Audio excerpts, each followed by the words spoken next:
नमस्कार। प्रस्तुत है हमारी आज की क्लास। आज हम हिंदी साहित्य से संबंधित अपनी 49 नंबर की क्लास लेंगे। इसके पहले हमारी 48 क्लास हो चुकी हैं। अगर आपने वो क्लास नहीं देखी है तो आप हमारे चैनल अनुभव एजुकेशन पर जाकर देख सकते हैं। तो प्रारंभ करते हैं अपनी आज की क्लास। आज का हमारा पहला प्रश्न है, भारत की संपर्क भाषा है। भारत की संपर्क भाषा है तो इसका सही जवाब है हिंदी। हिंदी भारत की संपर्क भाषा है।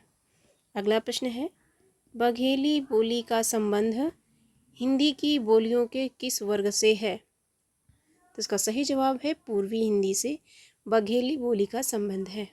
अगला प्रश्न है, वैज्ञानिक तथा तकनीकी साहित्य के प्रणयन हेतु आवश्यक शब्दावली और साहित्य सामग्री निर्माण के लिए भारत सरकार ने 1961 में स्थापना की। फिर से सुनिएगा, वैज्ञानिक तथा तकनीकी साहित्य के प्रणयन हेतु आवश्यक शब्दावली और साहित्य सामग्री निर्माण के लिए भारत सरकार ने 1961 में स्थापना की। तो इसका सही जवाब है वैज्ञानिक और तकनीकी शब्दावली आयोग की स्थापना भारत सरकार ने 1961 में की थी।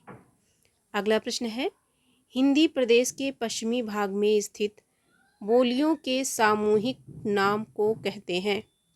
हिंदी प्रदेश के पश्चिमी भाग में स्थित बोलियों के सामूहिक नाम को कहते हैं। तो इसका सही जवाब है पश्चिमी हिंदी। अगला प्रश्न है, मानक हिंदी का विकास हुआ है।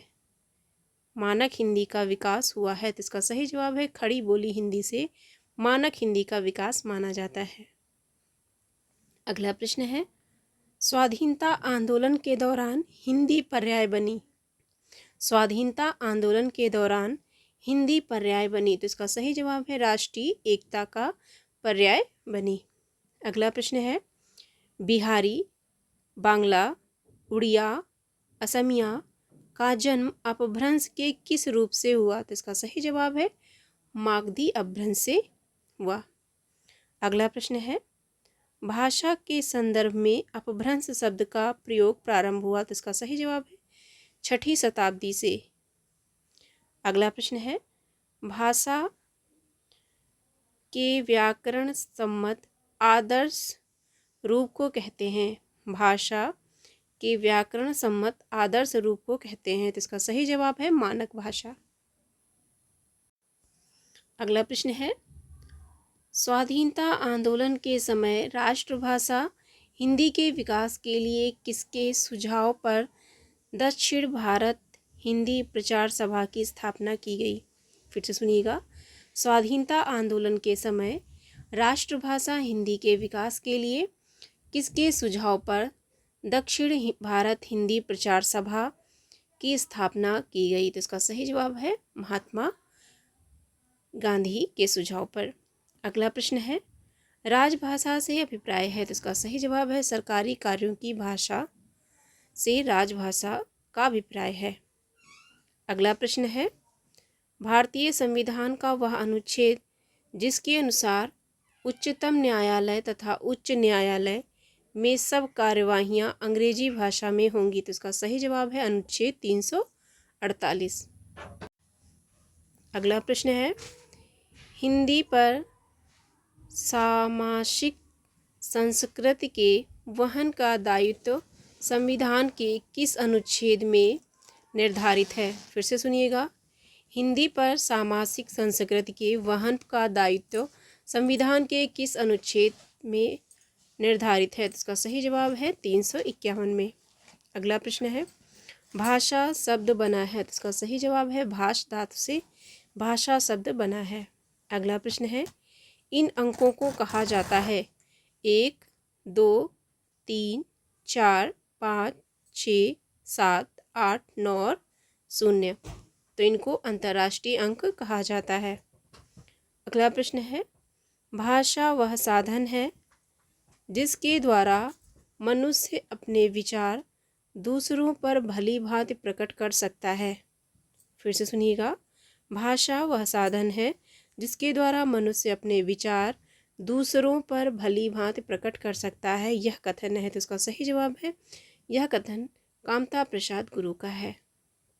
अगला प्रश्न है, देवनागरी में आ के 12 खड़ी का सुझाव दिया था। देवनागरी में आ के 12 खड़ी का सुझाव दिया था, तो इसका सही जवाब है काका कालेलकर ने। और आ की 12 खड़ी तैयार किसने की थी? तो आ की 12 खड़ी सर्वप्रथम महाराष्ट्र के सावरकर बंधुओं ने तैयार की थी, जिसका प्रयोग महात्मा गांधी ने हरिजन सेवक में किया था।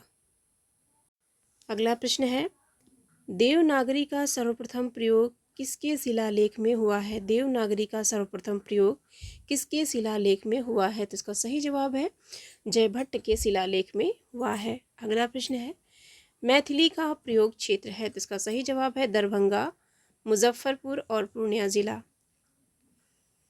पूर्णिया जिला जो कि बिहार में है।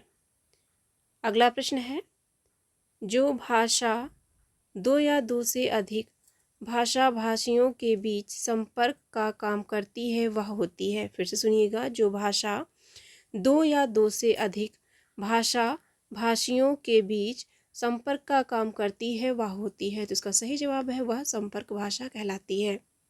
अगला प्रश्न है, मानक हिंदी का आदर्श एवं मानक क्षेत्र है, तो इसका सही जवाब है मेरठ। मानक हिंदी का आदर्श एवं मानक क्षेत्र माना जाता है। अगला प्रश्न है, सिंघल के लोग किस भाषा को मागधी कहते हैं? तो इसका सही जवाब है पाली भाषा को। अगला प्रश्न है, बिहार की तीनों बोलियों का एक वर्ग बनाकर बिहारी नाम दिया, तो इसका सही जवाब है ग्रियर्सन ने। अगला प्रश्न है, आर्य परिवार की भाषाओं का वर्गीकरण ध्वनियों के आधार पर करने की चेष्टा सबसे पहले किस विद्वान ने सुझाया था? फिर से सुनिएगा, आर्य परिवार की भाषाओं का वर्गीकरण ध्वनियों के आधार पर करने की चेष्टा सबसे पहले किस विद्वान ने सुझाया था? तो इसका सही जवाब है अस्कोली ने। अगला प्रश्न है, भाट भाषा कहते हैं, तो इसका सही जवाब है डिंगल को भाट भाषा भी कहते हैं। अगला प्रश्न है, संविधान का वह अनुच्छेद जो कहता है कि राज्य और केंद्र के बीच तथा दो राज्यों के बीच पत्रादि संघ की राजभाषा में जाएगा, तो इसका सही जवाब है यह अनुच्छेद 346 में कहा गया है। अगला प्रश्न है, साहित्य में प्रयुक्त भाषा के आधार पर नामवर सिंह ने अपभ्रंश भाषा के भेद किए हैं, तो इसका सही जवाब है नामवर सिंह ने अपभ्रंश के 2 भेद किए हैं। और वो 2 भेद कौन कौन से किए हैं? तो पूर्वी और पश्चिमी। नंबर 1 पूर्वी, नंबर 2 पश्चिमी। अगला प्रश्न है, वह बोली जिसको मसऊद हसन खां मानक हिंदी खड़ी बोली का आधार मानते हैं, तो इसका सही जवाब है हरियाणवी। अगला प्रश्न है, केंद्रीय हिंदी निदेशालय की ओर से देवनागरी लिपि तथा हिंदी वर्तनी का मानकीकरण का प्रकाशन हुआ, तो इसका सही जवाब है 1983 ईस्वी में। अगला प्रश्न है, भारतीय संविधान के अंकों के किस रूप को स्वीकार किया है? भारतीय संविधान ने अंकों के किस रूप को स्वीकार किया है? तो इसका सही जवाब है भारतीय अंकों के अंतर्राष्ट्रीय रूप को स्वीकार किया है। अगला प्रश्न है, विभाषा से आशय है, तो इसका सही जवाब है एक प्रांत की बोली। अगला प्रश्न है, बिहार प्रदेश की बोली है, तो इसका सही जवाब है मगही। मगही बिहार की बोली है। अगला प्रश्न है, सिंधी भाषा का विकास अपभ्रंश की किस बोली से माना गया है? तो इसका सही जवाब है ब्राचड़ से सिंधी भाषा का विकास माना गया है। अगला प्रश्न है, मुंडा भाषा परिवार का क्षेत्र है, तो इसका सही जवाब है नागपुर। मुंडा भाषा परिवार का क्षेत्र नागपुर है। अगला प्रश्न है, ब्रज भाषा बोली का क्षेत्र है, तो इसका सही जवाब है आगरा। इसके अलावा मथुरा भी ब्रजभाषा बोली का क्षेत्र माना जाता है, मथुरा। अगला प्रश्न है, पूर्वी हिंदी के अंतर्गत अवधी के अतिरिक्त समाहित की जाती है, तो इसका सही जवाब है बघेली बोली को। अवधी, बघेली और छत्तीसगढ़ी, इन तीनों बोलियों को पूर्वी हिंदी के अंतर्गत समाहित किया जाता है। अगला प्रश्न है, संज्ञान का अर्थ है, तो इसका सही जवाब है भाषा और संप्रेषण के माध्यम से स्वयं और दुनिया को समझना। अगला प्रश्न है, वियोगात्मक भाषा है, तो इसका सही जवाब है अपभ्रंश एक वियोगात्मक भाषा है। अगला प्रश्न है, हिंदी को आर्य भाषा कहकर प्रयोग और प्रचार का विषय बनाने वाले थे, तो इसका सही जवाब है महर्षि दयानंद सरस्वती। अगला प्रश्न है, देवनागरी लिपि का विकास किस प्राचीन लिपि से हुआ, तो इसका सही जवाब है कुटिल लिपि से। अगला प्रश्न है, डॉक्टर ग्रियर्सन ने अंतर्वेदी का नाम दिया है, तो इसका सही जवाब है ब्रजभाषा को। डॉक्टर ग्रियर्सन ने ब्रजभाषा को अंतर्वेदी नाम दिया है। अगला प्रश्न है, हिंदी और उर्दू के बीच की सरल भाषा कहलाती है, तो इसका सही जवाब है हिंदुस्तानी। अगला प्रश्न है, हिंदी भाषा के विकास क्रम में पहली ईस्वी से 500 ईस्वी तक की भाषा को कहा जाता है, तो इसका सही जवाब है प्राकृत भाषा।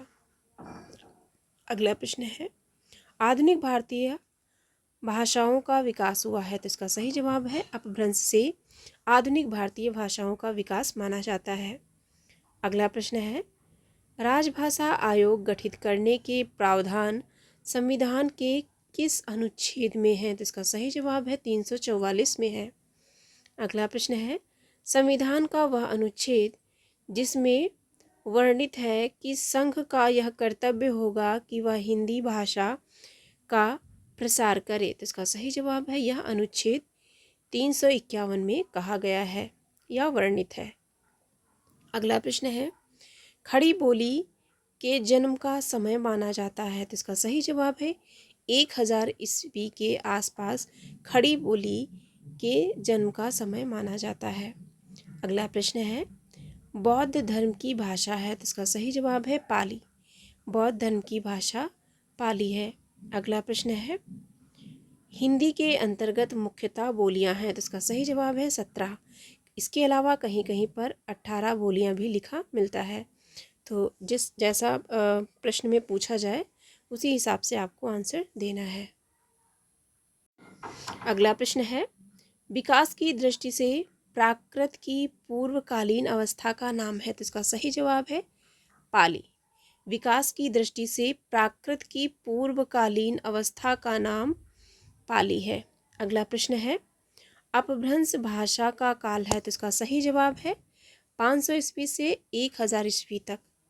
अगला प्रश्न है, जिस भाषा में अरबी, फारसी, तुर्की शब्दों का अधिक प्रयोग होता है तो वो भाषा है, तो इसका सही जवाब है वह भाषा हिंदुस्तानी भाषा कहलाती है।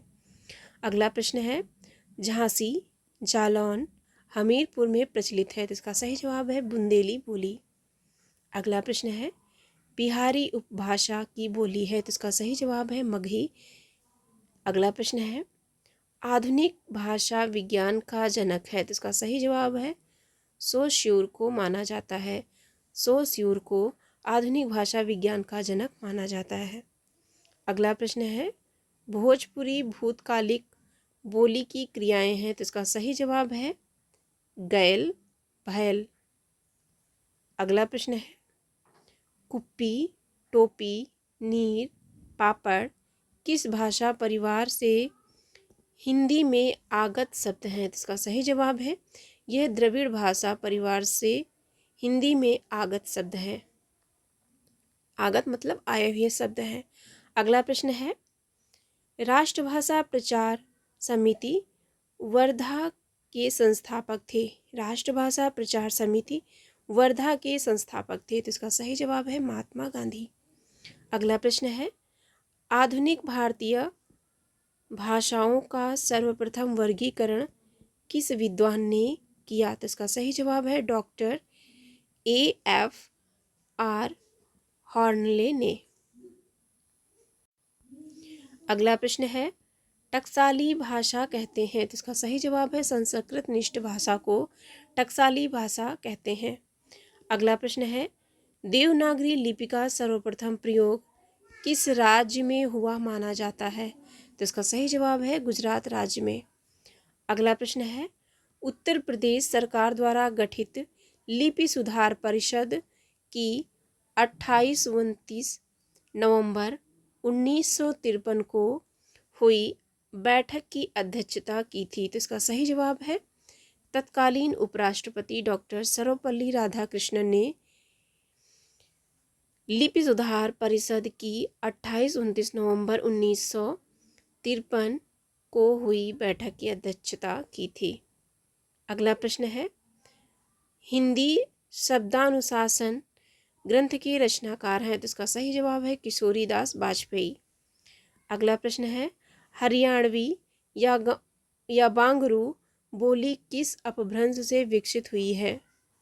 हरियाणवी या बांगरू किस अपभ्रंश से विकसित हुई बोली है? तो इसका सही जवाब है पश्चिमोत्तरी सौरसेनी अपभ्रंश से। अगला प्रश्न है, ग्वालियर की बोली है, तो इसका सही जवाब है बुंदेली ग्वालियर की बोली है। अगला प्रश्न है, हिंदी खड़ी बोली विकसित हुई है, तो इसका सही जवाब है सौरसेनी अपभ्रंश से। अगला प्रश्न है, छत्तीसगढ़ी बोली हिंदी के किस उपभाषा वर्ग के अंतर्गत आती है? तो इसका सही जवाब है पूर्वी हिंदी के अंतर्गत आती है। अगला प्रश्न है, हिंदी का पाणिनि कहा जाता है, तो इसका सही जवाब है कामता प्रसाद गुरु को। अगला प्रश्न है, बिहार राज्य की बोली है, तो इसका सही जवाब है अंगिका बिहार राज्य की बोली है। अगला प्रश्न है, त्रिलोचन शास्त्री की कविताएं हिंदी के अतिरिक्त किस अन्य उपभाषा में हैं? तो इसका सही जवाब है मैथिली और अवधी में भी इन्होंने कविताएं लिखी हैं।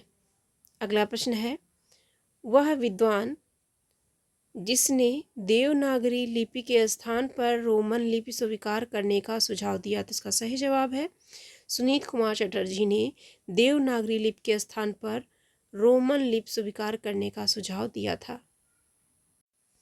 अगला प्रश्न है, उकार बहुला बोली मानी जाती है, तो इसका सही जवाब है छत्तीसगढ़ी। अगला प्रश्न है, पाली भाषा की समय सीमा मानी जाती है, तो इसका सही जवाब है 500 ईस्वी पूर्व से प्रथम शताब्दी ईस्वी तक। अगला प्रश्न है, ओ औ किस प्रकार के वर्ण हैं? तो इसका सही जवाब है कंठोष्ठ वर्ण है। अगला प्रश्न है, हिंदी भाषा की उत्पत्ति हुई है, तो इसका सही जवाब है सौरसेनी अपभ्रंश से हिंदी भाषा की उत्पत्ति मानी जाती है।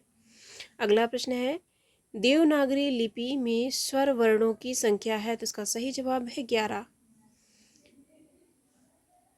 देवनागरी लिपि में स्वर वर्णों की संख्या 11 मानी गई है।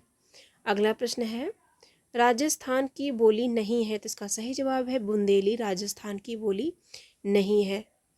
अगला प्रश्न है, किसी सीमित क्षेत्र में बोली जाने वाली स्थानीय भाषा को कहते हैं? तो इसका सही जवाब है बोली।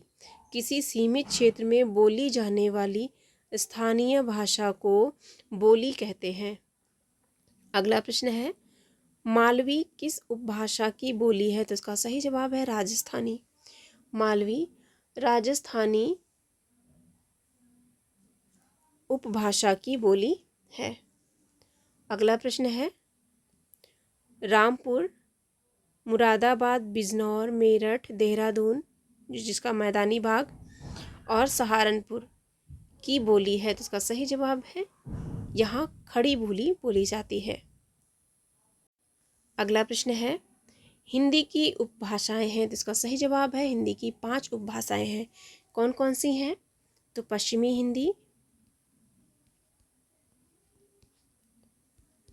हिंदी,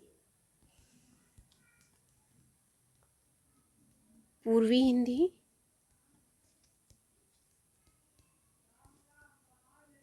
पूर्वी हिंदी, राजस्थानी हिंदी,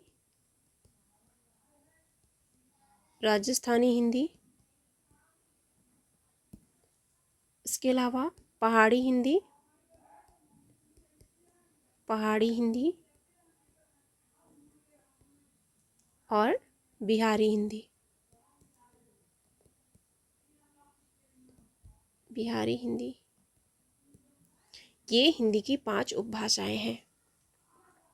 अगला प्रश्न है, भाषा विज्ञान की दृष्टि में प्रयत्न लाघव का अर्थ है, तो इसका सही जवाब है उच्चारण की सुविधा।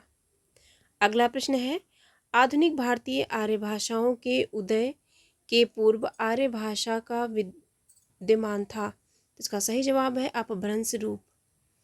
अगला प्रश्न है, मुस्लिम शासकों के समय भारत में न्यायालयों की भाषा थी, तो इसका सही जवाब है अरबी फारसी भाषा थी।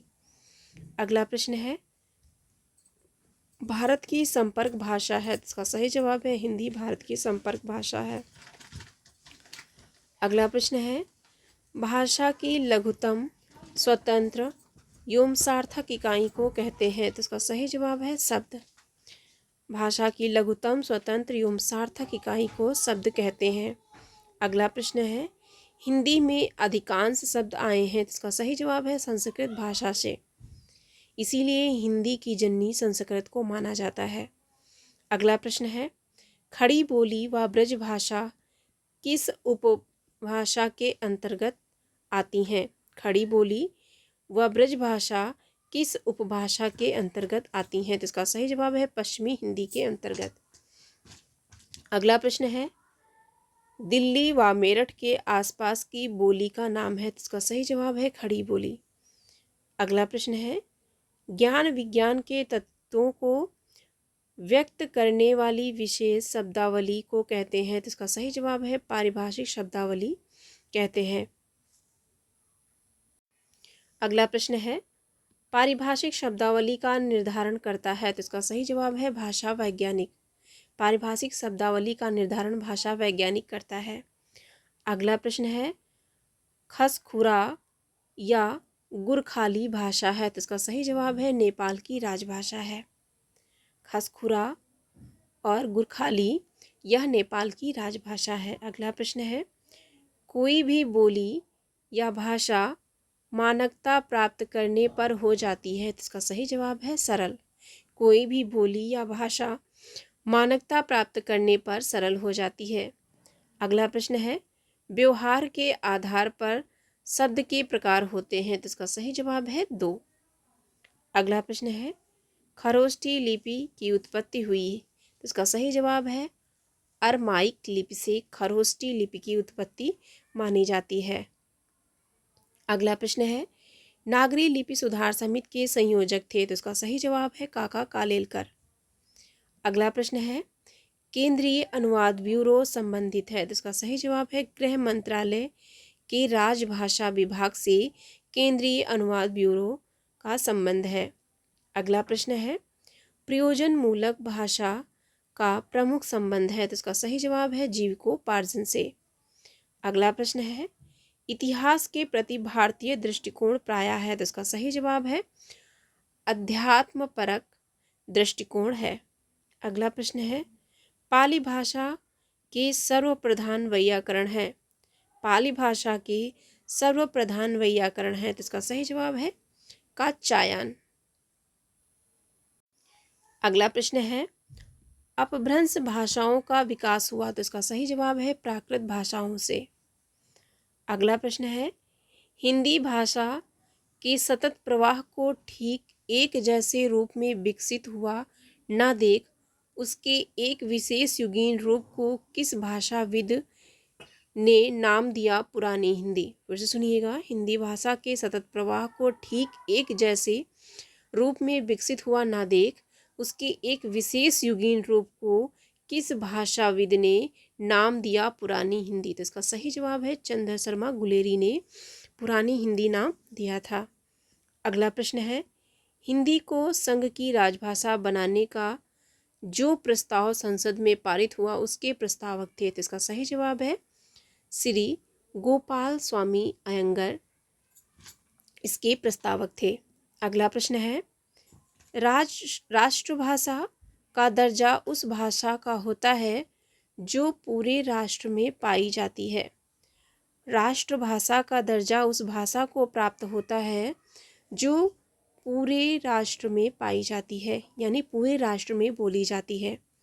अगला प्रश्न है, भारतीय भाषाओं के भाषा सर्वेक्षण का कार्य संपादन एवं कई खंडों में उसका प्रकाशन किस विद्वान की अध्यक्षता में संपन्न हुआ। फिर से सुनिएगा, भारतीय भाषाओं के भाषा सर्वेक्षण का कार्य संपादन एवं कई खंडों में उसका प्रकाशन किस विद्वान की अध्यक्षता में संपन्न हुआ। तो इसका सही जवाब है डॉक्टर ग्रियर्सन के। अगला प्रश्न है, हिंदी की वैज्ञानिक एवं तकनीकी शब्दावली के निर्माण हेतु संस्कृत शब्दों को प्राथमिकता देते हुए उपयोगी शब्द ग्रहण किए जाते हैं। तो इसका सही जवाब है सभी मान्यता प्राप्त भारतीय भाषाओं से। अगला प्रश्न है, कुमाऊनी भाषा भाषी क्षेत्र है। कुमाऊनी भाषा भाषी क्षेत्र है। तो इसका सही जवाब है रानीखेत और नैनीताल। अगला प्रश्न है, अवधी भाषा की शब्दावली है। तो इसका सही जवाब है तद्भव बहुला अवधी भाषा की शब्दावली है। अगला प्रश्न है, वह बोली जिसमें नद और नद के स्थान पर नन और नह हो जाता है। तो इसका सही जवाब है भोजपुरी बोली में। अगला प्रश्न है, जिन ध्वनि चिन्हों द्वारा मनुष्य परस्पर विचार विनिमय करता है उसको समष्टि रूप में भाषा कहते हैं। फिर से सुनिएगा, जिन ध्वनि चिन्हों द्वारा मनुष्य परस्पर विचार विनिमय करता है उसको समष्टि रूप में भाषा कहते हैं। भाषा की यह परिभाषा है। तो इसका सही जवाब है यह परिभाषा डॉक्टर बाबूराम सक्सेना द्वारा दी गई है। तो ये थी हमारी आज की क्लास। कैसी लगी ज़रूर बताइएगा, और अगर अच्छी लगी हो तो हमारे चैनल को लाइक एंड सब्सक्राइब कीजिए और अधिक से अधिक लोगों तक शेयर कीजिए। और अगर किसी भी प्रश्न में किसी भी प्रकार का डाउट हो तो अपनी प्रतिक्रिया कमेंट बॉक्स में अवश्य दीजिए। धन्यवाद। जय हिंद।